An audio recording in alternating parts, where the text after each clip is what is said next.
ठीक है।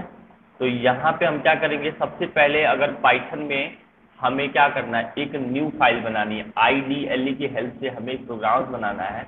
तो नई फाइल बनाने के लिए हम फाइल मेन्यू में जाएंगे और यहाँ पे देखिए, यहाँ पे लिखा हुआ है न्यू फाइल। तो न्यू फाइल पे हम यहाँ पे सिंपली क्लिक कर देंगे। और सबसे पहले अगर इसमें प्रोग्राम्स राइट करने हैं, कोड लिखना है, तो इससे पहले हम सेव करेंगे। आप Ctrl+S कर देंगे, या तो फाइल के अंदर जाके भी हम सेव कर सकते हैं। अब इसको आप कहीं भी किसी भी लोकेशन पे शेयर कर पाएंगे। तो यहाँ पे मैंने डेस्कटॉप पे मैंने लिख दिया hello डॉट पाई। पाई क्या है, पाई पाइथन लैंग्वेज का एक्सटेंशन है। पाइथन फाइल की क्या है, एक्सटेंशन है। कि कोई भी जब फाइल होती है, जैसे कि डिफरेंट टाइप्स की फाइलें होती हैं, HTML फाइल्स, PDF फाइल्स, तो उसका एक एक्सटेंशन होता है। तो पाइथन फाइल को जब भी आप सेव करेंगे तो डॉट पाई से इसको सेव करेंगे। ठीक है, तो मैं इसको सेव कर देता हूँ। ये आपका सेव हो गया। अब देखिए, इस पे हम दो चीज़ें देखेंगे आज।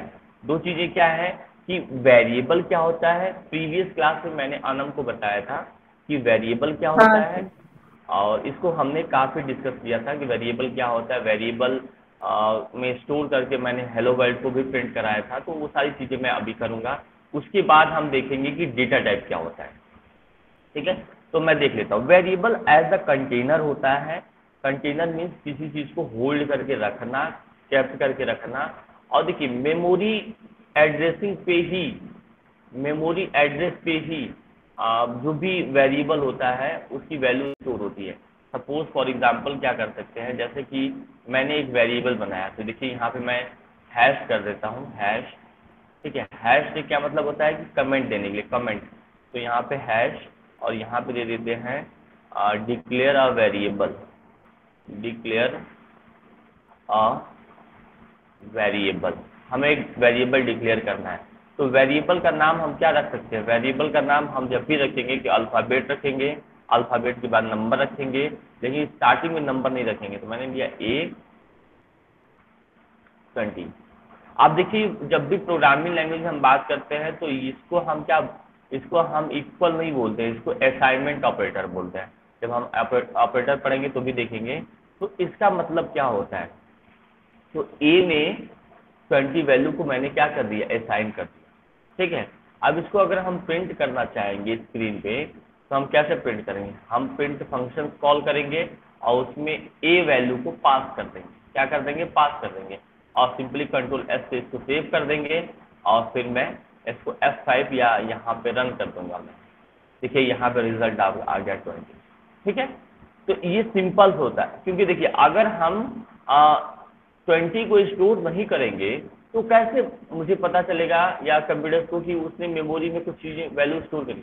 अब ऐसे थोड़ी है कि मैं यहाँ पे अगर 20 केवल लिख दूँ ऐसे, और उसको कहूँ कि प्रिंट करो, तो वो क्या प्रिंट करेगा, वो 20 कहाँ पे है।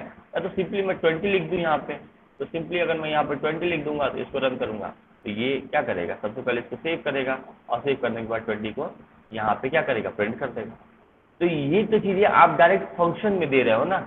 बट अगर आप सपोज करिए कि अगर आपको कोई चीज़ें जैसे ऐड करना हो, तो ऐड करने के लिए क्या चाहिए, आप किसी से कहते हो कि आप दो नंबर को ऐड करो, तो उसको तो दो नंबर बताते हो ना, तो कहीं ना कहीं अपनी मेमोरी में स्टोर करता है वो 2+2, तो वो 2+2 करके वो 4 कर देता है। तो कहीं ना कहीं इसी तरह भी क्या होती है, मेमोरी में भी हमें वैल्यू को एड्रेस करना पड़ता है, रखना पड़ता है। तो वेरिएबल एज अ कंटेनर होता है जो आपकी वैल्यू को होल्ड करके रखता है। ठीक है, अब देखिए, वेरिएबल में हम कुछ भी होल्ड करा सकते हैं। उसमें अलग अलग डेटा टाइप की चीज़ें करा सकते हैं, इंटीजर वैल्यू करा सकते हैं। अब उससे पहले हम थोड़ा सा डेटा टाइप देखते हैं, डेटा टाइप क्या होता है। डेटा टाइप क्या होता है, डेटा टाइप। अब देखिए, जब भी हम प्रोग्राम्स राइट करते हैं तो हमारे पास डेटा अलग अलग टाइप के हो सकते हैं। डेटा टाइप मीन्स जैसे कि नंबर के फॉर्म में हो सकते हैं। ठीक है, कैरेक्टर के फॉर्म में हो सकते हैं। ठीक है, अब जैसे फ्लोटिंग हो सकते हैं, जैसे कि इसमें फ्लोटिंग पॉइंट में हो सकते हैं। नंबर के बाद कुछ फ्रैक्शनल वैल्यू हो सकती हैं। तो डिफरेंट टाइप्स की चीज़ें क्या होती हैं, हमारे पास डेटा टाइप होते हैं। मतलब कि डेटा तो है, लेकिन वो किस तरीके का डेटा है। जैसे कि एग्जांपल में मैं ले लूँ, तो अगर मैं एग्जांपल लेता हूँ, तो मैंने लिखा 23, तो इसको हम बोलेंगे डेटा टाइप इंटीजर है। ये क्या है? इंट है, इंटीजर है। अगर मैंने ले लिया 23.06, तो ये हो गया फ्लोट। क्या हो गया? फ्लोट। ठीक है। अगर मैंने ले लिया यहाँ पे डेटा टाइप, अगर मैंने यहाँ पे ले लिया